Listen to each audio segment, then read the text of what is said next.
4 inimigos da fé.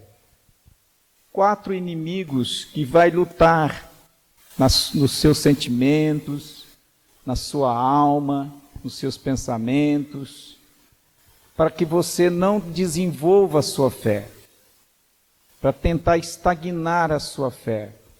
Não são inimigos demônios. Os demônios podem até cutucar, mas são coisas que estão dentro de nós mesmos. E a gente precisa lutar contra essas coisas. Então eu separei 4, pode ter mais, lógico, mas eu separei pelo menos 4 para falar com você nesta noite. Em primeiro lugar, o primeiro inimigo da fé é a impaciência. Isso está dentro da gente. Eu repito, o inimigo pode usar isso, pode tentar a gente nessa área, mas essa coisa está dentro da gente. Então nós temos que lutar contra nós mesmos, nossos sentimentos, principalmente. A impaciência prejudica a fé, porque muitas vezes você está buscando uma bênção do Senhor e ela não vem no tempo que você achou que viria. Talvez demorou um pouco mais, ou está demorando um pouco mais. E aí a tendência natural do homem é desistir. E isso traz problemas, e isso faz com que a gente não exerça fé. Quando eu dou lugar à impaciência, quando eu começo a ser impaciente, eu começo a questionar por que não aconteceu ainda, por que a bênção não chegou, por que a cura não veio ainda. E isso pode nos levar a murmurar. E aí a gente vai distanciando da fé. E a fé vai se encolhendo dentro da gente. Então, é muito importante você ter a paciência. Eu queria ler um texto lá de Números, do livro de Números, capítulo 21. Números, capítulo 21. Números é o 4º livro do Novo Testamento, do Velho Testamento. Gênesis, Êxodo, Levítico, Números.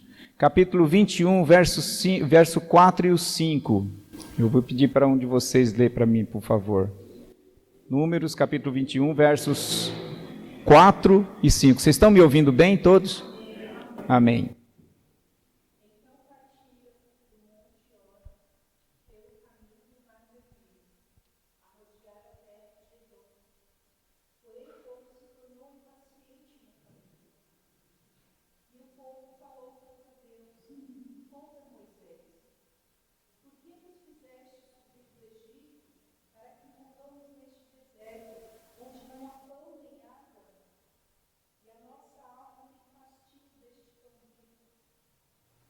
Ok? Olha que texto pesado.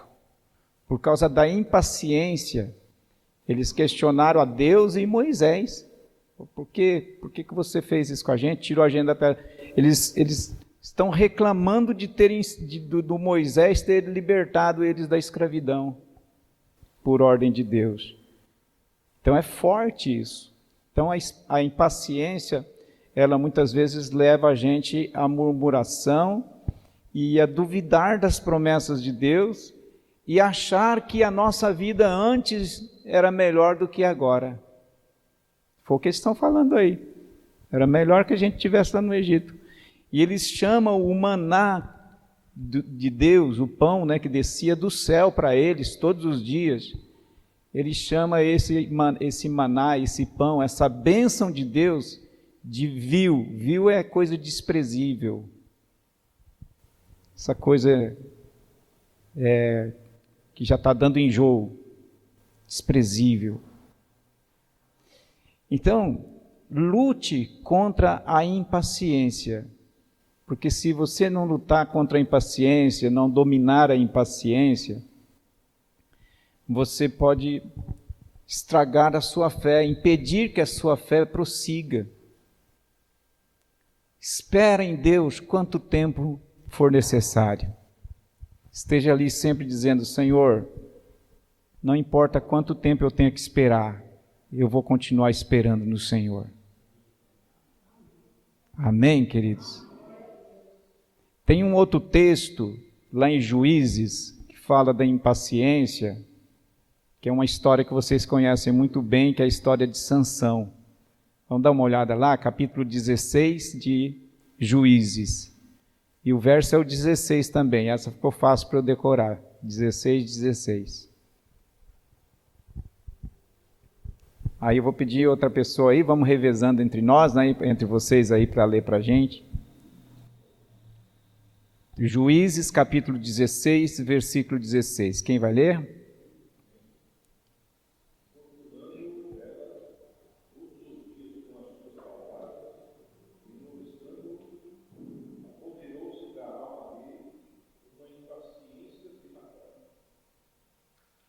Olha que coisa, de Sansão. E o texto vai dizer que ele revelou todo aquele segredo da aliança que Deus tinha feito com ele, lá da questão do cabelo, né? Que a força dele estava no... Deus usava o cabelo como algo simbólico para que ele pudesse ter aquela força extraordinária, sobrenatural que ele tinha. E ele foi... A Dalila, né, foi importunando-o todos os dias. Me fala, Sansão, me fala, se você me ama, me fala aí no que consiste a sua força, por que você é forte desse jeito, por que ninguém consegue te derrotar. E o Sansão acabou deixando ser dominado por essa importunação. Saiba, queridos, que muitas vezes isso acontece na nossa vida. Nós somos importunados por pessoas, por seres humanos mesmos. Eu nem estou falando do inimigo espiritual, claro que ele usa até pessoas e situações, mas eu estou falando de pessoas mesmo, e você tem que manter a calma. Por que muitas vezes a gente fica irritado? Por causa das pessoas que estão ou contrariando a gente, ou acusando a gente, ou fazendo de tudo para a gente ficar nervoso, para essa pessoa ter razão. Então você tem que aprender, e olha, alguns lugares é bom para a gente aprender a ter paciência. Lá no posto de saúde, hospital, até o médico chamar a gente, chama todo mundo, menos nós. Se você não tomar cuidado, vai começar a apoderar-se de você uma impaciência de matar, como aconteceu com Sansão. Né? Posto de saúde, você marca uma consulta lá, você chega no horário que foi marcado, aí vão chamando todo mundo, você fala, meu Deus, será que esqueceram de mim? Não é possível, o próximo sou eu, e não é, e você fica ali. E cada vez que chama outra pessoa e não é o seu nome, a impaciência vai aumentando. Então você se prepara.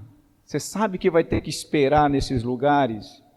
Você não vai ser atendido logo. Nunca espere ser atendido logo. Você fala, vou esperar muito.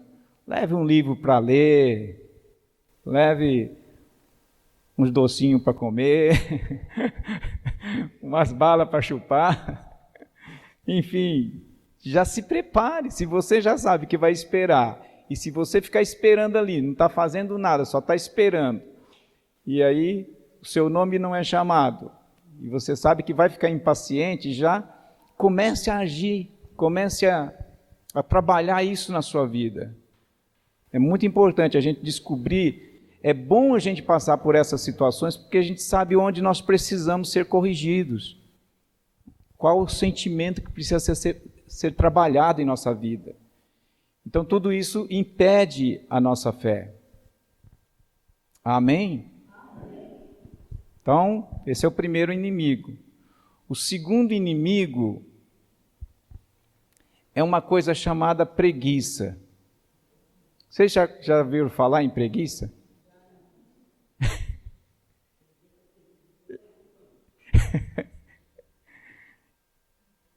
Preguiça. Eu queria ir para um texto lá em Hebreus capítulo 6, versículo 12. Hebreus capítulo 6, versículo 12. Vamos lá. Outra pessoa pode ler para a gente, quem quiser. Livro de Hebreus, capítulo 6, versículo 12.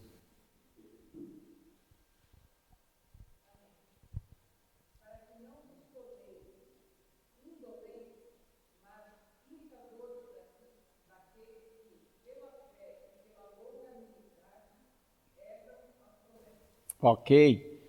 Essa palavra indolente, então, alguma versão deve estar insolentes, mas isso aí, qualquer uma dessas palavras significa preguiça.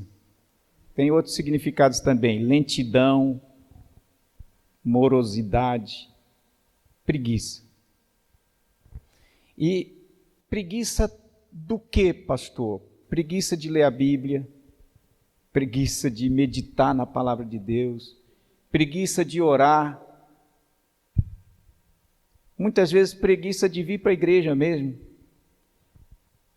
E a Bíblia está dizendo para a gente não ser preguiçosos, para não sermos preguiçosos. Porque a preguiça, ela não desenvolve a fé, ela luta contra a fé, é um inimigo da fé. Por isso que o texto diz aí, no mesmo texto, você vê a questão da paciência aí novamente. Nós falamos da impaciência, que é um inimigo, e aí você tem que substituir a impaciência pela paciência. Ele diz que nós temos que ser imitadores daqueles que pela fé e paciência herdaram as promessas. E aí para nós podermos ter fé e paciência, exercer a fé e a paciência, a gente não pode ser preguiçoso. Porque a fé, ela vem pela palavra, pela meditação da palavra, e ela é mantida pela meditação da palavra. Você pode já ter recebido muitas revelações de Deus meditando na palavra, mas no momento que você para, você vai esquecendo. A gente tem que... como a fé, ela é como um fogão a lenha. Para ela manter sempre acesa, tem que estar colocando sempre lenha no fogão, para ir sustentando. A nossa fé, ela tem que ser alimentada diariamente pela meditação da palavra, pela leitura, pela oração. Então não pode ter preguiça dessas coisas, dessas práticas cristãs. Lute contra a preguiça. Tem um texto lá em Provérbios interessante. Provérbios fala muito de preguiçoso, viu, gente? Se você quer aprender sobre preguiça, para combater a preguiça, não é para ser preguiçoso, não. Leia Provérbios. Provérbios capítulo 24, do 30 ao 34. Agora são vários versículos aí. Mas quem vai ler aí já leu os 5 versículos, do 30 ao 34. Capítulo 24 de Provérbios, do 30 ao 34. Quem se habilita? Vocês estão aí?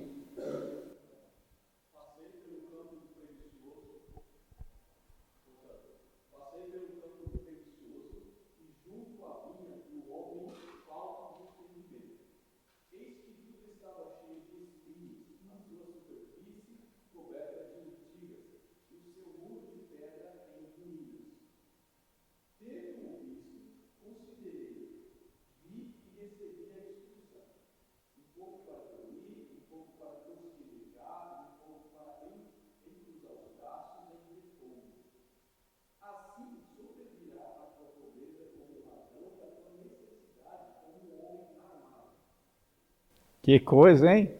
Olha as consequências da preguiça.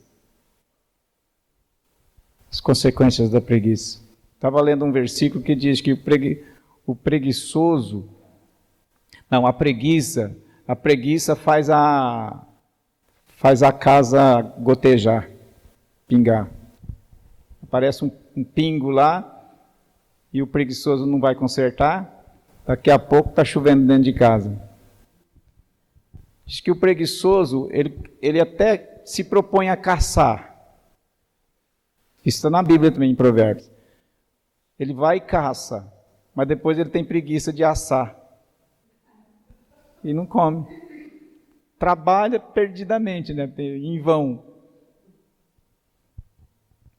Então, queridos, vamos lutar contra a preguiça, porque a gente está aqui levantando um povo com uma fé ativa, dinâmica, uma fé poderosa. E aí preguiça vai consumir essa fé. Veja as consequências aí no texto que a gente leu. Bom, vamos para dar tempo, vamos para o terceiro inimigo da fé.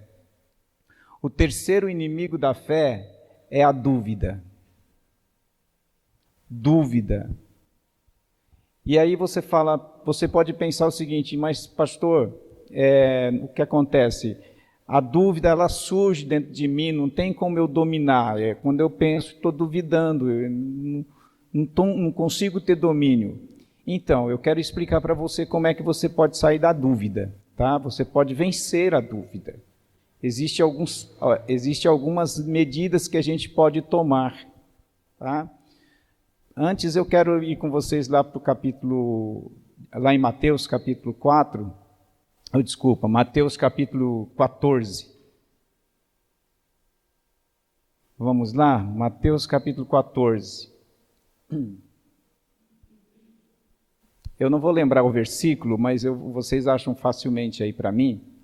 É aquele acontecimento de Pedro querer andar sobre as águas. Ele pediu para Jesus: se tu és o Filho de Deus, se tu és tu mesmo, manda que eu vá ter contigo andando sobre as águas.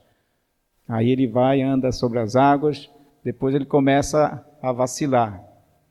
E aí Jesus o salva. É nesse ponto.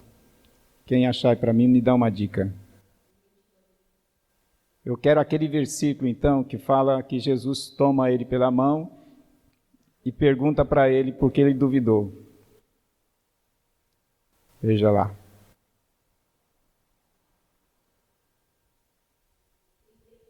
(31).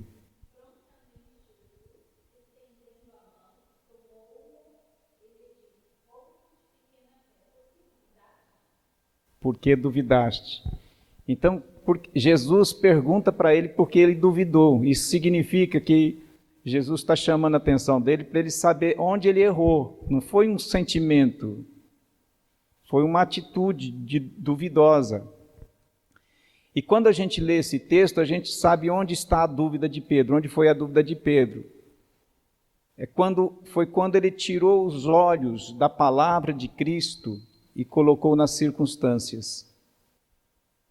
A dúvida, normalmente, ela virá quando você deixar de olhar para a promessa de Deus e começar a olhar para as circunstâncias. Foi essa a dúvida de Pedro. Não foi um sentimento que surgiu, não. Foi uma atitude que ele teve de deixar de olhar para Jesus, porque Jesus deu a ele uma ordem não, uma palavra. Ele perguntou para Jesus: se és tu, manda que eu vá ter contigo andando sobre as águas.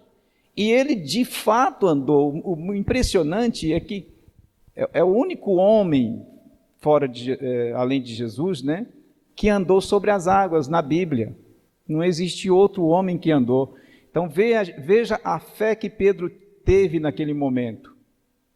Porque quando Jesus disse: vem, ele não pensou: não, a água é mole, eu não vou conseguir firmar na água. Não, a fé dele estava firmada na palavra, naquela palavra de Jesus. Quando Jesus disse: vem, ele pediu essa palavra. Ele falou: se és tu mesmo, então manda que eu vá ter contigo. Pedro tinha dúvidas porque ele estava vendo uma coisa sobrenatural que Jesus estava fazendo. Jesus estava andando sobre as águas, então por isso que ele tinha dúvida. É Jesus mesmo? É algum espírito? Alguma imaginação somente? Como pode? Ele nunca tinha visto isso na vida. E por isso que ele pergunta: se és tu, manda que eu vá ter contigo. Quando Jesus fala, Ele reconhece a voz e ele vê que é Jesus mesmo. Aí ele sai, pula do barco e vai andando mesmo. Ele andou, não sei quantos metros, mas ele andou. Aí qual foi a dúvida dele? Começou a olhar para os ventos que estavam soprando. Falou, vou cair, eu vou afundar. E então ele tira uma conclusão. Se ele continuasse só na palavra de Deus, só na palavra de Jesus, ele ia andar tranquilamente, dava um abraço em Jesus ali em cima das águas, e os dois voltariam para o barco sem problema nenhum. Mas a dúvida, ela surge quando você começa a esquecer a promessa de Deus, aquela palavra que você estava firmada nela. E aí você coloca na circunstância. Eu vou te dar um exemplo aqui para você. Eu tenho promessas específicas de Deus, e eu já falei isso aqui algumas vezes, e vocês sabem disso. Que esse lugar vai estar lotado nas segundas-feiras. Eu tenho promessas para isso. Então, quando eu chego aqui e vejo poucas pessoas, tem dia que tem 8 pessoas, 9 pessoas, eu não olho para a circunstância. Eu olho para a promessa de Deus. Você não pode se importar com as circunstâncias. Por exemplo, você orou porque você sentiu uma dor em alguma região do seu corpo e você disse, Jesus me levou sobre si as minhas enfermidades, então eu vou exercer fé nessa promessa. Não há problema nenhum se você decidir ir para o médico, mas se você disser, eu vou exercer fé e não vou ao médico, e essa dor vai ter que sair em nome de Jesus. Então, fique na palavra do Senhor. Mantenha os seus olhos na promessa que você mesmo, nas próprias palavras que você mesmo falou em nome de Jesus. Mesmo que a dor continue. O problema maior é que às vezes a gente ora e a dor continua, a gente fala, não fui curado. Ela não saiu. É isso que é dúvida. Percebe que nós temos condição de eliminar a dúvida? Não é um sentimento involuntário dentro da gente. É uma atitude. Então, se você ignorar aquela dor que ainda está lá e continuar na promessa de Deus, confessando a palavra de Deus com fé, mais cedo ou mais tarde aquela dor vai ter que sair. Mas não tire os olhos, não olhe para as circunstâncias, não olhe para os ventos contrários. Amém, queridos? Então, dá para vencer esse inimigo? Dá, está no seu alcance, está no meu alcance. Vou te mostrar uma outra coisa sobre dúvidas. Uma outra situação que pode ser uma dúvida. Vamos dizer que você pretende comprar um carro. Tá? Se você não tem carro, você quer comprar um carro. Ou se você já tem um carro, mas você quer trocar por um outro. Aí você imagina o carro que você quer. Não é assim? Você sai ou você pensa lá um dia, você senta, vou vender esse carro aqui e vou comprar um outro. E você nem sabe que carro você vai comprar. Qualquer carro que surgir eu compro. Não. Normalmente você vai querer um carro, pelo menos dos carros que o Senhor nos concedeu aí, que a gente teve, né? Sempre teve. Eu até me lembro que quando Deus nos deu o primeiro carro, a Rose não queria dirigir de jeito nenhum. Hoje ela é a melhor motorista que eu já conheço na vida. Então, mas ela não queria de jeito nenhum. Aí um dia eu falei sério com ela. Falei, meu amor, vem aqui, vamos conversar. A Paulinha era pequena. O tio acho que não tinha nascido ainda. Eu falei, meu amor, só tem eu e você para dirigir. Se você não quer, vai ter que ser eu. Aí ela me falou uma coisa que até hoje eu não entendi. Ela falou, então pode deixar que eu vou. Eu mesmo dirijo. Não entendo por que ela falou isso. Porque eu estava com tanta disposição. Mas sempre dos carros que o Senhor nos deu, a gente sabia o carro que a gente queria.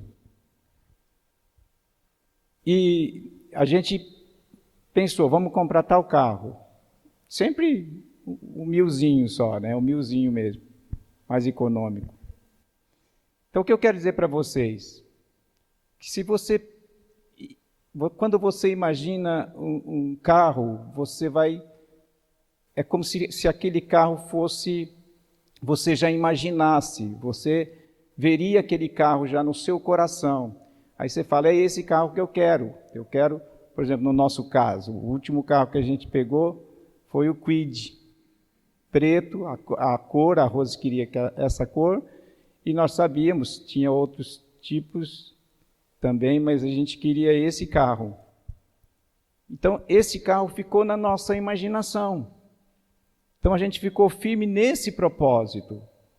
Agora, se, por exemplo, eu de repente falo, não quero mais esse carro, vou comprar um outro, eu quero um outro de outra cor, um outro modelo, é dúvida.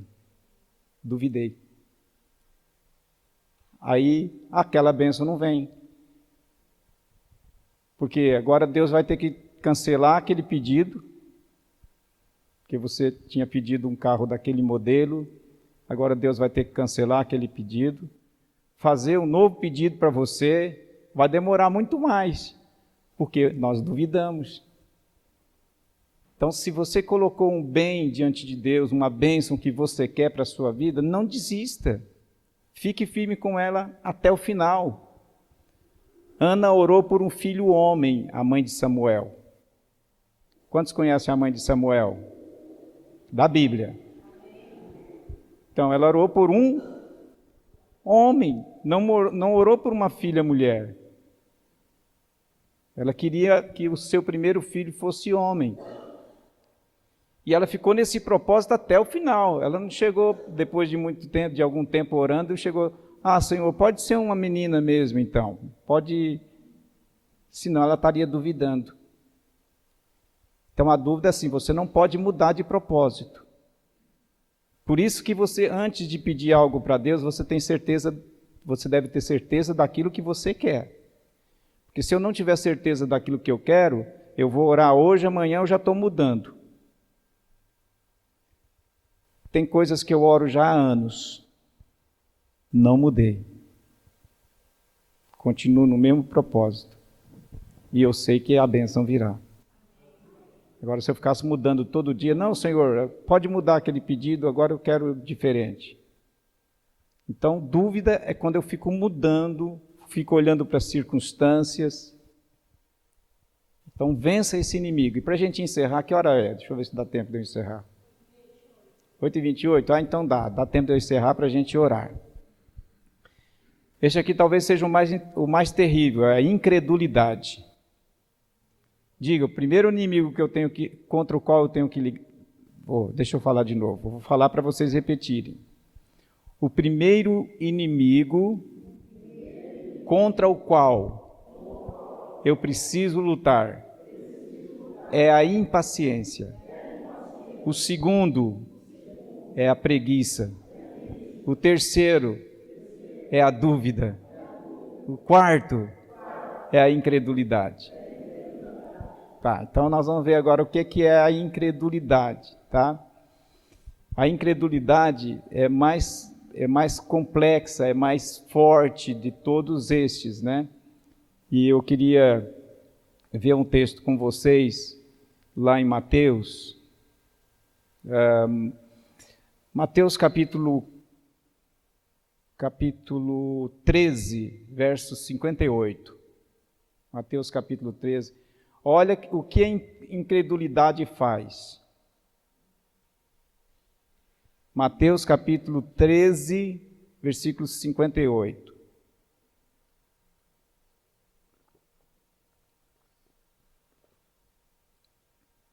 Quem puder, leia, por favor. Vai lá, meu querido.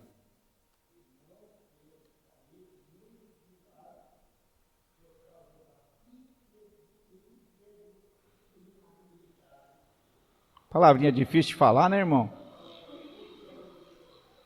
Trava a língua. Isto. Mas olha que a incredulidade...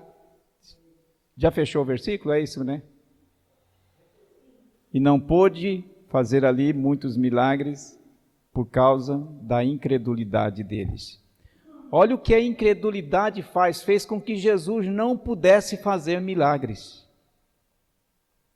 A incredulidade, no caso deles ali, é porque ele estava na cidade onde ele cresceu, né? Então as pessoas estavam familiarizadas com ele antes dele se manifestar como Cristo. Então cresceu junto ali com os meninos, tal, né? Com os irmãos dele, com as irmãs e tal e tudo. Então quando Jesus passa por vários lugares fazendo milagres e chega lá nessa cidade deles, Cafarnaum, Nazaré, na verdade. Então, ele vai fazer milagres, mas as pessoas não acreditam. Começa a dizer, não, ele é o carpinteiro, imagine que vai fazer milagre. É não valorizar, não dar valor, não entender, não compreender, é não acreditar que o Senhor pode fazer. Então, no caso deles, a razão principal que os levou a não acreditar foi essa familiaridade com Jesus. Então, eles achavam que Jesus não era o Cristo. E impediram milagres. Quando nós não acreditamos na palavra de Deus, hoje para a gente precisa acreditar na palavra de Deus. Quando nós não acreditamos, nós impedimos Jesus de fazer milagres. Isso também está lá em Marcos. Eu queria que vocês fossem lá em Marcos, ainda, Marcos capítulo 6. Aí eu quero que vocês leiam o 4, de 4 a 6. Marcos falei capítulo 4? Não, capítulo 6. Capítulo 6, do versículo 4 ao versículo 6.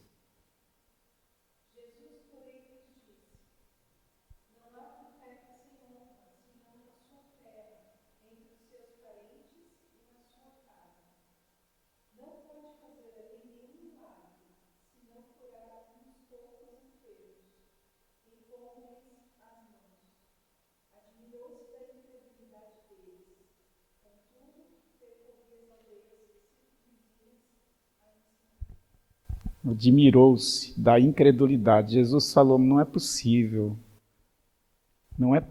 eles não creem. E talvez Jesus está pensando isso de alguns de nós aqui, não é possível, eu já fiz tanta coisa, e Jesus já tinha feito tantos milagres na presença daquelas pessoas, mas mesmo assim eles tomaram uma posição de não acreditar. Acreditar na palavra de Deus, acreditar em Jesus, é uma decisão que a gente faz.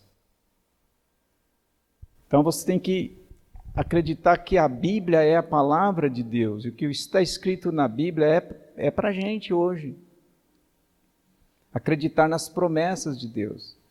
Ainda que parece que está demorando para acontecer as coisas na nossa vida. Mas acredita. Há pessoas que leem a Bíblia só por ler. O tipo assim, vou ler a Bíblia, porque vai que uma hora o pastor pergunta lá quem está lendo a Bíblia, então eu posso levantar a mão e dizer que eu leio. Ou então, tem pessoas que leem a Bíblia como se fosse uma coisa de sorte. Não, tem que ler a Bíblia um pouco para dar sorte. Não, a Bíblia, estão relatadas na Bíblia as promessas de Deus para você e para mim. E se você acreditar, tomar a decisão, eu vou acreditar. E acreditar é você permanecer acreditando, você permanecer sempre acreditando. Não é acreditei hoje, amanhã alguém me fala outra coisa, já desacredito. Tem muitas pessoas que quando olham para a Bíblia, ou melhor dizendo, nem olham para a Bíblia, mas guardam a Bíblia na estante, nunca leem, e só para poder dizer que tem uma Bíblia em casa. Oi? Ainda deixa aberto no Salmo 91. Por isso que o diabo foi lá e passou e leu lá o Salmo 91 e decorou uma frase, um versículo lá, e depois foi tentar Jesus com aquele versículo. Então, queridos, a Bíblia é a boca de Deus falando com você e comigo. Você abre a Bíblia ali, Deus, pastor, estou lendo lá, mas Deus está falando com o apóstolo Paulo. Não, mas aquela turma toda já morreu. E a Bíblia continua. Então é porque aquelas palavras agora é para mim e para você. São para mim e para você.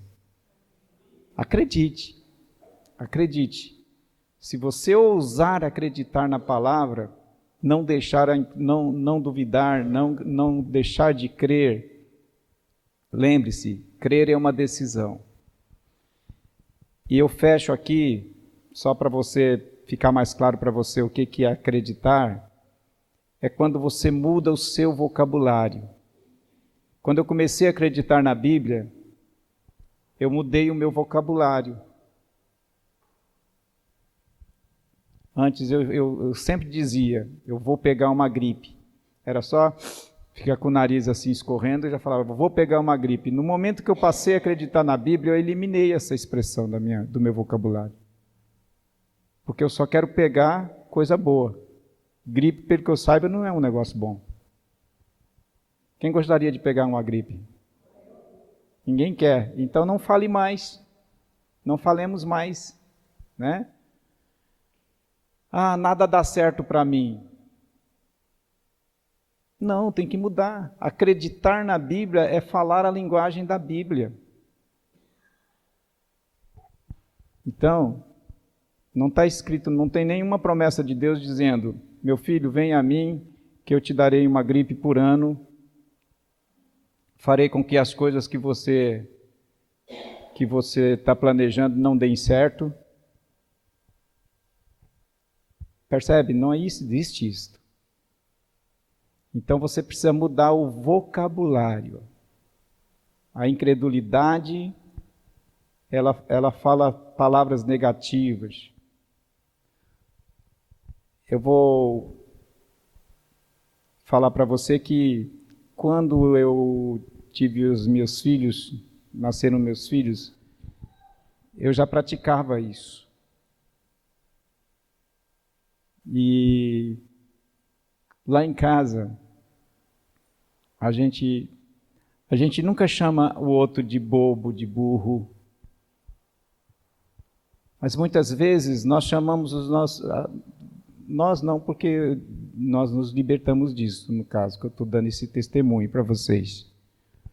Mas nunca chamamos nossos filhos de burro. Porque eles não são, e porque eu também não sou, porque se eles fossem burros, eu seria também, né? Porque eu que gerei eles, né? Eu seria um burro, a Rose uma mula numa égua, e os nossos 2 burrinhos. Mas não são. Então nunca falamos isso para os nossos filhos. Mas está cheio de pais, famílias que xingam um ou outro, que chama de burro, tem uma outra expressão, quer ver? Que as pessoas usam muito. Você não serve para nada mesmo. Já pensou falar isso para um filho? Você não serve para nada? É pesado, mas o mundo ensinou essa linguagem para a gente. Mas se você quer entrar nessa vida de fé, você tem que estar disposto a mudar o seu vocabulário. Quando você for resolver um problema num lugar público, não diga, eu vou tentar ver se eu consigo fazer isso lá, porque é tão difícil, não tem ninguém para atender bem a gente lá. Toda vez que eu vou lá, fico nervoso. Não faça mais isso. Diga, em nome de Jesus, eu vou lá, vou pegar um atendente que vai me dar toda a atenção, vai resolver o problema para mim, vou sair de lá feliz. É assim que a gente tem que ir, e agora a gente já sai para resolver o problema, já falando que vamos ter problema. É contraditório. Fé. A incredulidade é continuar mantendo a linguagem negativa. E a fé é mudar para uma linguagem positiva, uma linguagem de vitória, uma linguagem de bênção, uma linguagem de vencedor. Amém, queridos? Nós temos uma geladeira lá em casa, que ela acho que é da idade do tio, se não me engano. É, né, meu amor? E ela andou dando uns problemas, eu falei, não, vai ter que, nós falamos lá, né? Vai ter que funcionar. Para. E ela está lá até hoje, funcionando bem, perfeita, como se fosse 0 quilômetro, mais de 25 anos. O tio já está com 26 anos. 26, mais de 26 anos. E está lá, até isso funciona. Porque a gente não falou, isso não presta mais não, vamos jogar esse trem fora. Não, vamos ver o que dá para fazer, vamos consertar, vamos arrumar ela, vai dar certo aí, vai ficar bom, boa. Isso não quer dizer que a gente não possa trocar um dia de geladeira. Mas eu estou dizendo para vocês a durabilidade. Aquela máquina também de lavar é velha, né, amor? Eu nem me lembro da máquina também. Mas também tem uma boa caminhada com a gente. Um dia desse, nós temos um filtro de água lá. A gente chegou um dia lá e ele estava com um problema. E a gente ficou sem água porque a gente não pegou água lá para a geladeira e esquecemos de colocar água na geladeira. E a gente não tinha como ele funcionar para dar água para a gente, tá? Filtrado. E a gente tocava nele assim e ele nada. Aí eu falei para a Rosa, vou lá, em nome de Jesus. Eu vou pôr o dedo lá e ele vai ter que funcionar. Encostei o dedo lá e ele começou a funcionar. Deu umas engasgadazinhas no começo, mas depois voltou a funcionar. Está lá até hoje.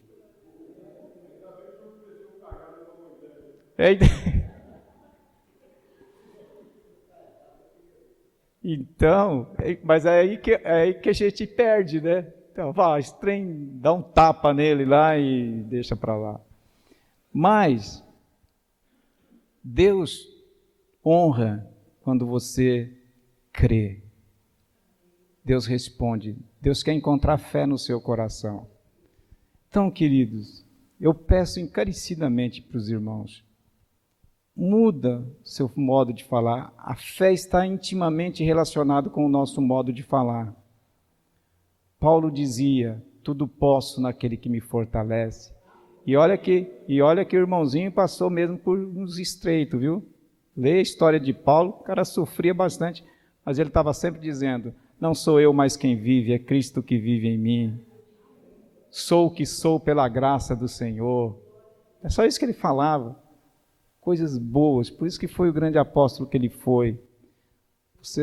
Você vê Jesus também sempre confessando, eu e o Pai somos um, eu sou o caminho, a verdade e a vida, eu sou a luz do mundo. Extraordinário. Fé, diga comigo, fé está intimamente ligada às minhas palavras. Amém, queridos. Vamos orar agora? Bom, agora se vocês quiserem ficar em pé para orar, e eu vou chamar a Isabel. A Isabel tem sido aí uma grande companheira nessa caminhada de fé.